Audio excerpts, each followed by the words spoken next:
Welcome back. Washington's finger-pointing contest over the debt ceiling has taken center stage, not just in Washington, but in the minds of voters. That's according to some new polling by Ipsos. We're bringing in our friend, Ipsos President Cliff Young, here in studio with us to break it down. Good to see you. Great to be here. We always love bringing you in here and getting the pulse of the people, and so let's get to it. Recent polling here? Very recent, last week. Lots of data. Let's go for it. Let's go with this one right here. So compared to other news stories, because this is obviously not the only thing that's on people's minds here, but when we look here, what are we seeing that people care about? What don't they care about? Well, these are all the issues that they're thinking about, right? And the #1 issue today for Americans is the debt ceiling negotiation. Yeah. That's what they're thinking about, that's what they're paying attention about, and that's what they really care about. Now, they're thinking about other things like AI tools, the Fed Reserve and interest rates, the bank failure of the First Republic Bank. Yeah. Those are all economic issues, and they're worried about it, but they're not worried about some other things. I like that Don Lemon in CNN is down here under the don't know, don't care, don't really care about issue, but that's another story for another day. Yes, that's a low salience.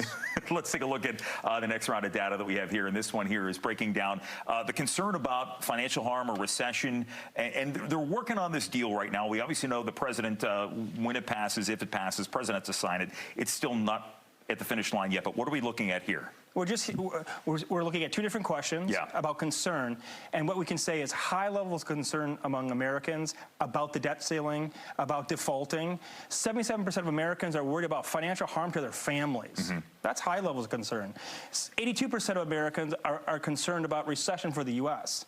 High levels of concern. So not only are they paying attention, they're concerned about the debt ceiling. You know what's interesting here too, Cliff, is because regardless if it's personal or a national risk here, you're seeing these bars, these numbers, really staying pretty much the same whether it's Democrat or Republican. Yeah, it really doesn't matter if you're red or blue. You're worried about the debt ceiling and defaulting on it. All right, let's take a look at our next round of numbers here. This one laying out support for raising the debt limit. This is where we start to see the divide. Yeah, this is where we have the tale of two Americas, right? Do you oppose or are you in favor of increasing the debt limit? 60% of Democrats say yes, I'm in favor of that.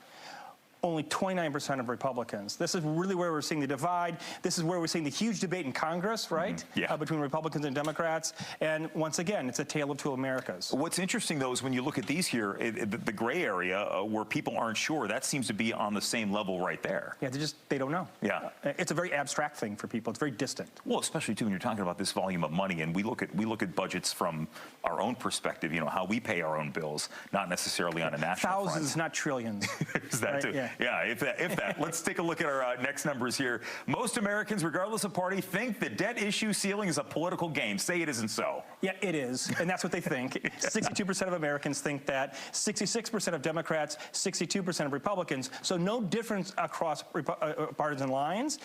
They think that politicos are playing a game with them. You know what's interesting too, though, is the way that we see some things breaking down. And you have the extremes. You have the extremes on the left and the extremes on the right, and they seem to be unhappy with the deal. There's a lot of people, a lot of Americans in between that, and I think that's one of the reasons, we're seeing kind of a level percentages here. Democrats and Republicans, just a little less on the Republican side. Yeah, Americans have good common sense. There's a sensible middle. It just doesn't express itself that much. All right, let's take a look at one more round of numbers here for you here. During the last debt ceiling fight, no one came out on top. Do you feel more positive or more negative towards each of the following? So we got some different numbers here. Yeah, this is 2011, by the way. Okay. This is back in the past. Yeah. Back in the day, it blasts in the past. And what we see is people have, after the negotiation, after it was resolved, many more negatives than positives. It's basically you don't win with it. Nobody wins with the debt ceiling crisis. Everyone gets a negative mark. It's a pox on all your houses. By the way, the Tea Party and John Boehner, that really is 2011 blast to pass. Yeah. Yeah. So as you just go through this, was there anything that stood out most to you as you look through all these numbers? Well, we have bipartisan agreement that it's not a good thing to default. Yeah. And we don't find that in the United States today. Well, that's the one thing. Again, there's a lot more that unites us than divides us, and I think we all want what's best for our country. We approach it differently, but I think everybody at large wants what's best for America. And my pocketbook is the most important thing. That's the most important part. Cliff, good to see you again. Thanks for coming in. Thanks. Absolutely. And the Final Five is back after this. Bye-bye. I walk a lonely road.